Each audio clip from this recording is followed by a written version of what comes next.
On soit bon, 1925-2025, une année avec Howard Phillips Lovecraft. On suit à distance, mais précisément à 100 ans exactement de distance, ce tout petit calepin de son année à New York où scrupuleusement chaque jour il répertorie ce qui a été fait, petites choses, grandes choses, et c'est complété par les lettres qu'il écrit scrupuleusement, mais malheureusement on n'a pas tout gardé. Là ça tombe bien, on les a une fois à sa tante Liliane, la semaine suivante à sa tante Annie, les deux vieilles dames restées à Providence et qui sont pour lui une instance de journal, c'est-à-dire que les petites notes du carnet lui servent à retrouver les événements qu'il leur décrit. Dans un détail beaucoup plus grand, on a cette chance-là, profitons-en. On a beaucoup à faire. Pourquoi ? Parce que on a toujours une journée d'écart. Aujourd'hui, on est vendredi 10, jeudi pour nous, vendredi pour eux. Mais demain, samedi soir, on prend le train de nuit. Et on aura beaucoup à dire et à raconter parce que le dimanche, ils seront, George Kirk et Lovecraft, à Washington pour une journée toute comprimée avant de reprendre le train vers 17h et d'être de retour à New York le soir. Mais ça, vous comprenez que ce soit tout un événement. Et je parle là comme lui doit en parler. Alors on va faire d'une façon un petit peu différente, ordi. Chaque page commence par le dimanche. Là, on suit depuis le dimanche 5, 6, 7, 8, 9 et 10. Aujourd'hui, c'est assez consistant.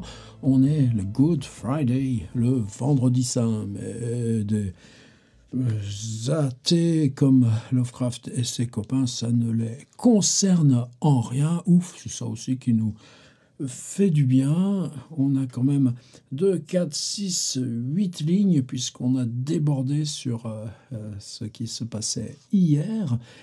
Ce sera comprimé aussi demain tout en écrivant à Liliane cette lettre-là qui nous sert tous les jours de repère depuis ça ne l'empêchera pas d'écrire à sa tante Liliane, cette lettre-là du 11 avril qui nous sert de repère depuis quelques jours. Et dimanche, évidemment, là, tout ce qui reste comme une sorte de squelette de cette excursion. Alors, est-ce qu'on attend, là, en disant, bon, ben, il se passe rien, j'ai rien à vous dire, parce que bientôt, ils s'en vont à Washington, et puis dimanche, là, une énorme tartine. Non, on va faire autrement, parce que lui, dans la tête, vous vous souvenez que c'est là, depuis quelques jours, il est tout le temps dans les guides de Washington, dans les trucs, il établit des programmes. Il écrit à son ami George Lloyd Christ à Washington pour que tout soit prêt, tout soit organisé. Ça se passera pas du tout comme prévu, mais il aurait voyagé pendant un mois, qu'il n'aurait pas gambergé cela plus ou avec plus de précision. Donc lui, il est déjà à Washington, par anticipation. Comme ensuite, on aura le compte-rendu détaillé. Nous, on va jouer un petit peu de la frontière. Alors, qu'est-ce qui s'est passé aujourd'hui ? On s'est levé tôt, ça mérite d'être signalé.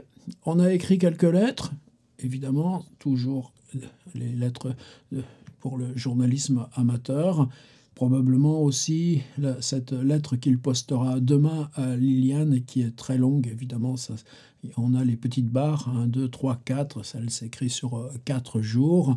Il retrouve Sonia dans le métro, ou au métro, ou dans le métro. Probablement, là, il se retrouve, puisque la ligne de Brooklyn va jusqu'à Times Square. Probablement, il se retrouve là directement sur les quais.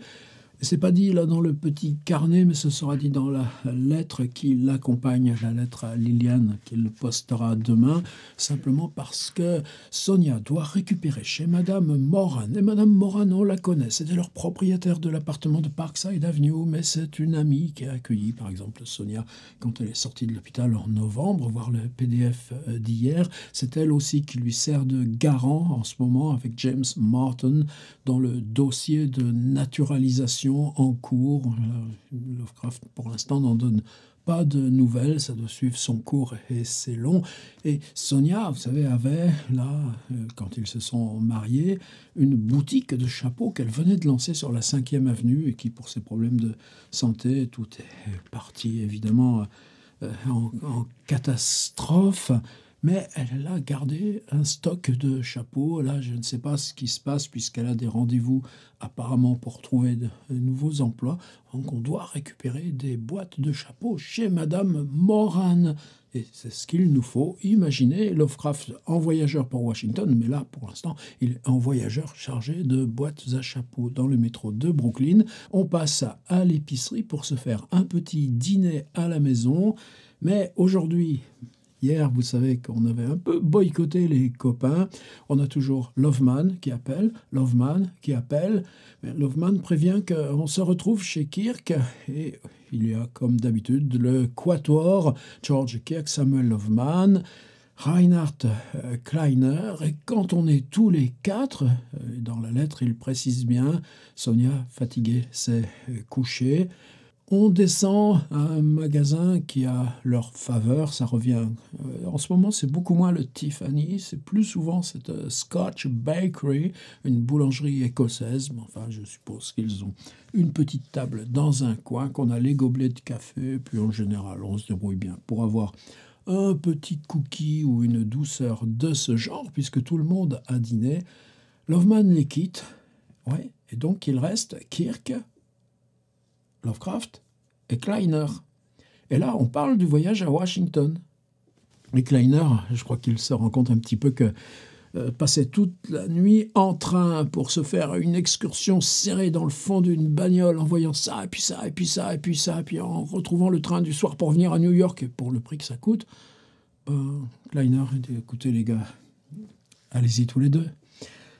Et je pense que pour Lovecraft, quand il en parle bien en amont, pour lui, c'était The Boys, c'est le Kalem Club, c'est une sorte d'enquête collective, c'est-à-dire comment on trouve ensemble notre ancrage dans la vieille Amérique coloniale. Donc c'était une sorte de rituel que ce voyage d'apprentissage. Lui, il est déjà allé à Philadelphie, il veut continuer chaque ville après l'autre. Il va nous parler ici de Baltimore, comme ils disent, qu'il ne fait que traverser, se promet bien d'y revenir. Finalement, ce sera juste une excursion avec Kirk et lui.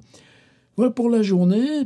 Voici le journal du vendredi 10 avril 1925. Toujours une première page à laquelle on est bien attentif.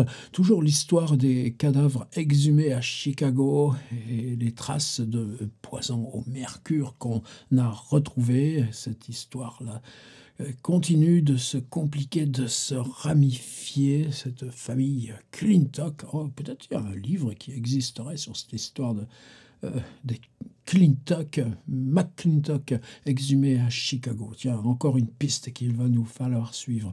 Un autre de nos marqueurs, le célèbre Babe Ruth, le champion de baseball. Qu'est-ce qui lui arrive? La semaine dernière, il a loupé un match parce qu'il avait la grippe. Alors peut-être qu'il est encore un peu faiblard, mais un gabarit comme ça, faiblard ou pas faiblard, qu'est-ce qui se passe? On est dans le train.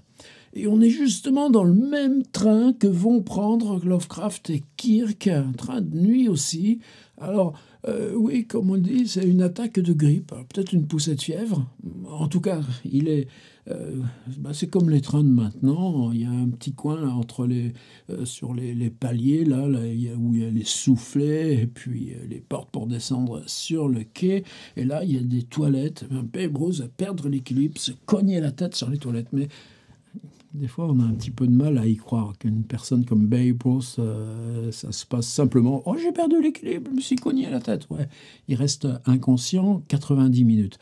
Ce qui s'est passé, c'est qu'il y a toujours des histoires de trafic, des histoires de Paris, des histoires de...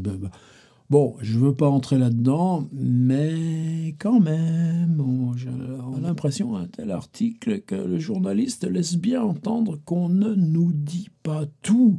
Mais enfin, le voilà, hors de danger. Quand même 90 minutes inconscient, c'est pas rien. On suit l'histoire. Une autre colonne qui, évidemment, tout de suite m'a fait tilt, Beebe, Bibi, Bibi, c'est difficile à prononcer parce que c'est pas Bibi Fricotin, hein, c'est Bibi, mais avec toujours quand même ce i, l'adieu, à prononcer à l'américaine.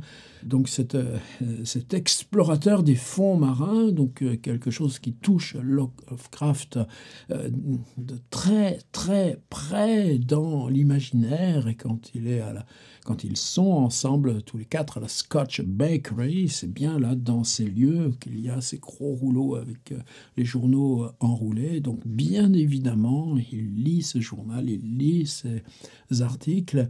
Et on avait laissé Bib il y a 2 mois, maintenant, ouais, ça passe vite, revenant de son exploration des Sargasses. La première fois qu'un bateau, donc c'est un gros bateau, l'Arcturus, faisait des sondages, faisait du chalutage en profondeur, remontait ces bestioles, un poisson transparent, figurez-vous. Il a passé le canal du Panama pour se diriger sud-ouest vers les Galapagos. Il est au large des côtes de l'Équateur.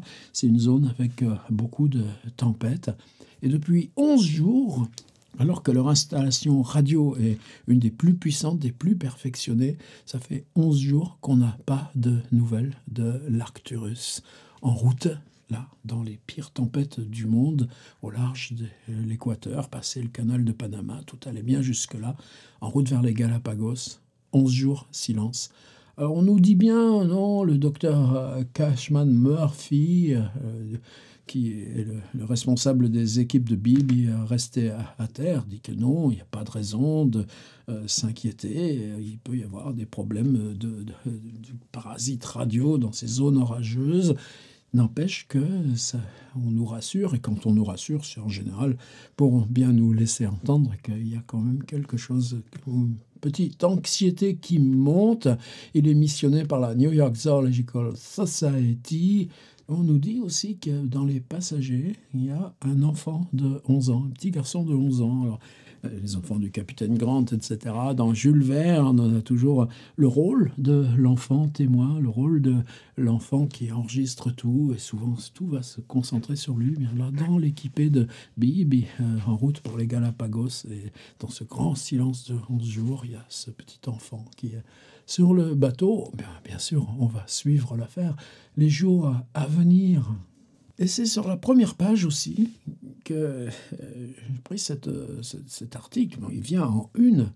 Heart Broadcasting of Copyright Song. Et là, c'est quelque chose d'extrêmement important. Donc, on découvre qu'un marchand d'appareils radio, qui était normalement une American Automobile Accessories Company, si. Et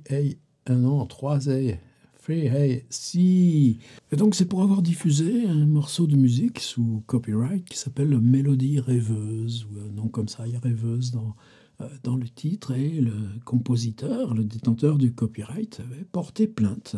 Non, on ne diffuse pas un morceau sous copyright sans autorisation. Et là, la compagnie radio avait argué que c'était un processus purement technique, que le morceau existait, qu'on le diffuse, on se l'est légalement procuré. Et le premier jugement leur avait donné raison. Deuxième jugement, en appel à l'étage supérieur, on confirme que, compte tenu des développements actuels ou du développement actuel de la radio, qui était tout à fait imprévu au moment où a commencé la mutation technologique, qui n'avait pas eu besoin, dans ce contexte-là, de se prononcer sur sur la part juridique de la diffusion. Non, il s'agit d'une interprétation publique, comme si vous la donniez en concert, et donc qu'on peut y appliquer les lois du copyright, et donc toucher des royalties si c'est diffusé sur autorisation. Petite chose très discrète, ouais, mais des ébranlements qui viennent évidemment jusqu'à nous. Voilà pour le journal. Je vais revenir à mon PDF. Et donc, justement, demain soir, on prend le train de nuit. Lovecraft n'a que ça en tête. Et on va avoir cette journée où il y aura énormément à dire. Donc, pourquoi pas aujourd'hui anticiper un petit peu. Moi, ces trains et cette ligne, lui, va s'arrêter à Baltimore. Et il ne verra rien de Baltimore parce qu'il y a tunnel, la gare, et ce sera même pas l'aube encore, et puis encore un grand tunnel. Donc il aura traversé Baltimore. Il se sera arrêté à Baltimore. Il n'aura rien vu de Baltimore. Et moi, à Baltimore, j'ai visité le musée du train. Ouais, grand souvenir. Et justement, cette locomotive, avec son gros œil devant et ses lignes profilées, et puis son chasse-bison et ses énormes roues et ses bielles. Comment ne pas se souvenir du musée des trains à Baltimore et de ces locomotives dans lesquelles on peut y monter, on peut toucher. Évidemment, j'ai photographié. Voilà le train qui embarque Kirk et Lovecraft. Et cette image est de 1925 et on voit toutes les fumées, évidemment, toutes les vapeurs, les silhouettes des bâtiments, quoique je ne sache pas de quelle ville il s'agit. Évidemment, cet article-là que j'ai traduit, c'était cette question juridique des droits de rediffusion. C'est un peu long, mais ça se lit. Ouais, tu comprends ce rouage, un rouage qui vaut évidemment tellement aujourd'hui pour nous sur les questions numériques. Babe Ruth, Bibi, tout ça, j'en parle. La copie écran des 3 articles dont je viens de vous parler et ce que je voudrais vous lire, juste, c'est un extrait de la lettre de la semaine prochaine où il raconte son voyage à la tante Annie. Évidemment, il s'agit d'un voyage de train de nuit. Comment ne pas chercher? Alors, on a celle-ci qui est tout à fait emblématique. C'est 1885, en tout cas, sur un autre document, les Library of Congress, 1886. Il semble qu'il y ait même plusieurs versions. Une version de 1876 qui a été reprise en insistant sur le fait que ce soit à la nuit en 1885.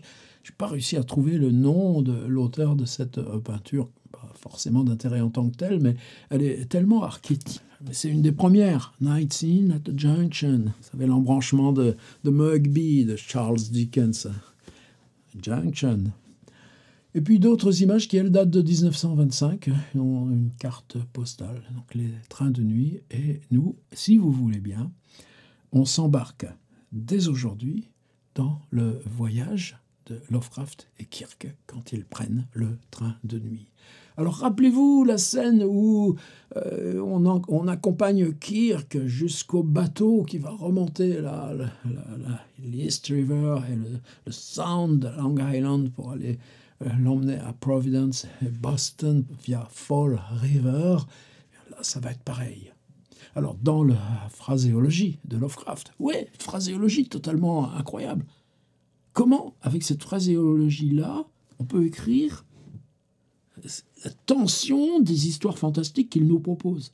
Mais justement, parce que dans ces histoires fantastiques, c'est la tension entre ce qui se passe. Là, je parlais d'Innsmouth, du bus, de la poursuite dans l'hôtel, et puis de comment le langage peine à rendre ça.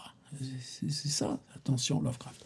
Bien que mon temps d'observation ait été si court, je me suis efforcé de l'utiliser au mieux, de sorte que je suis certain d'avoir acquis une notion très juste de cette région si ancienne que j'ai traversée. Traduisé en français, je suis resté qu'une journée, mais j'ai tout vu, tout compris, parce que je suis comme ça. La veille du départ a été marquée par une grande agitation. Messieurs Kleiner et Loveman ont soupé avec les voyageurs en partance. Donc Kirk, Esquire, le chevalier George Kirk et moi-même, à l'Italian Ordinary de Downing Street, ce bistrot dont on a parlé, vous savez, qui sort des grosses soupes et qui n'a pas de nom parce que, même en temps de prohibition, on vous sert, si vous le souhaitez, c'est pas le cas de Lovecraft, un petit verre de vin de pays avec. Et nous ont ensuite accompagnés non seulement à la maison, puisqu'on revient à Brooklyn, où nous avons terminé nos derniers préparatifs, mais aussi à la gare. Donc on repart de Brooklyn jusqu'à la Penn Station.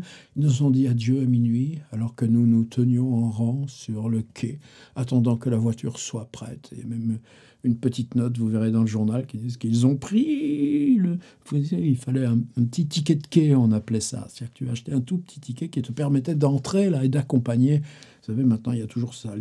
Les voyageurs, les personnes accompagnant les voyageurs sont priées de descendre.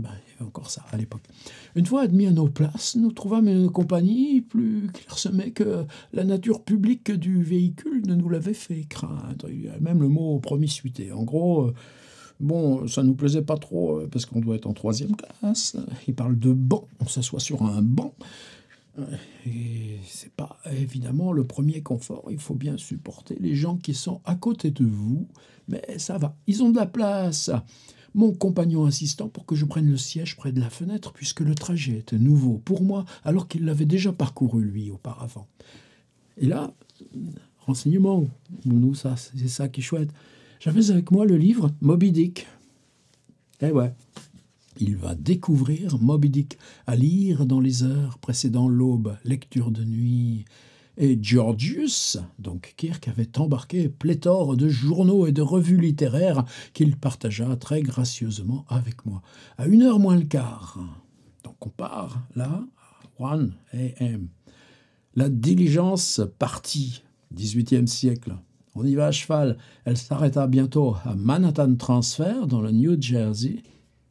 Magnifique appellation de Manhattan Transfer, alors qu'il ne nous parle pas de ce livre de Dos Passos qui est l'essence même du New York de 1924, le Manhattan Transfer de Dos Passos. Est-ce qu'on saurait lire là le journal de Lovecraft si on n'avait pas, nous, à disposition, le Manhattan Transfer de Dos Passos? Mais là, Manhattan Transfer, c'est juste donc cette junction, cet embranchement là, où se dispersent les trains après avoir passé sous le Hudson pour changer de chevaux, et passa ensuite en succession rapide les hauts toits de Newark, les gracieuses flèches de la vénérable Elizabethtown, cette ville-là qu'il aime tant à cause de ces traces-là des architectures coloniales. Mais qu'est-ce qu'il voit à 1h du matin ? On n'en sait rien. Il nous le décrit comme s'il voyait. C'est-à-dire, tu sais avec ta tête que tu traverses Newark, que tu traverses Elizabeth, et tu vois par l'intérieur de ta tête alors que tu es en pleine nuit. Avec le temps, le Nouveau-Brunswick fut en vue. Nous traversâmes le Delaware à Trenton. Et la preuve qu'il voit mentalement, où la veille de Noël 1776, pendant les troubles de la rébellion, le général Washington, traversant dans la direction opposée, je vous fais grâce du détail, mais donc on sait, on est à Trenton, et quand on est à Trenton, ce qui se défile dans ta tête, c'est ce que tu dois voir, et ce que tu vois, c'est le général Washington, 150 ans plus tôt, exactement. Ça, c'est Lovecraft. Une fois en Pennsylvanie, nous n'avons pas tardé à atteindre ma ville préférée, Philadelphie, dont nous avons traversé les parties nord et ouest. Donc évidemment, là encore, un petit aperçu juste de banlieue. Plus tard, j'ai observé les modestes pignons de Chester, dont j'ai visité l'hôtel de ville 1724 en novembre dernier. Nous traversâmes ensuite le Delaware, où je n'étais jamais allé auparavant, et nous trouvâmes bientôt au milieu de la ville de Wilmington, son principal établissement. Donc Wilmington, arrêt du train, qui se trouve près de l'endroit où les premiers colons suédois. Toujours l'histoire. T'es à la gare de Wilmington, par là, t'imagines les quais. Justement, j'ai mis pour ça que j'ai mis ces images de train de nuit. Et il se passe quoi à Wilmington? Rien. T'es dans le train. Mais lui, c'est toute l'histoire. Tous les colons, la New Amsterdam, sous la direction de Peter Stuyvesant, et croyez-moi, il ne parle pas des cigarettes. Laissant Wilmington, nous trouvâmes bientôt une province, etc., etc. Et c'est là où il y a la traversée de Balmer. Il nous dit quoi? Il nous dit, à partir de là, nous avons trouvé des champs bien labourés, des villages tranquilles, bien que peu prospères ni beaux, avec des aperçus délicieux de la baie vers l'est. Évidemment, on a vue sur mer. Et il y a l'aube qui vient sur la mer, évidemment. En plus, c'est le côté soleil levant, des plaines verdoyantes au-delà, que le soleil s'est finalement levé, éclairant d'une lumière claire et rouge les paysages somnolents qui menaient à Baltimore. De Baltimore elle-même, fondée en 1729, etc. Ce que j'ai vu était... Alors, nous n'avons pas vu grand-chose, car la majeure partie de la ville est traversée par une paire de tunnels, l'espace entre les deux, abritant la gare. Rien que pour cette petite notation, tu vois quoi? Oui, parce qu'il y avait la lune, et Ce que j'ai vu était très prometteur, des rangées de maisons en briques rouges avec des marches, des linteaux de fenêtres en marbre. Il nous le dit pour ce qui concerne Wilmington. L'Est grisonnant nous dévoila plus de détails que nous n'avions pu en discerner grâce à la lune brillante, bien que décroissante. Et c'est en pleine lumière maintenant que nous apercevions les cottages coloniaux, etc. Et ouais, on a traversé il est resté avec son Moby Dick près de la vitre, Kirk lui ayant gentiment laissé place, mais à voir tout ça défiler au clair de lune, et parce que c'est le clair de lune, à peine entrevu, et que tu as le truc Wilmington, 10 minutes d'arrêt, et que tout d'un coup l'histoire te défile dans la tête. Et tout à fait soudainement, alors que nous étions encore dans une région si fraîche, si campagnarde qu'elle ne laissait entrevoir aucun signe d'une grande ville, le chef de train cria « Washington !» et chacun saisit ses vêtements pour se préparer à descendre. Et on va continuer, nous, la suite demain.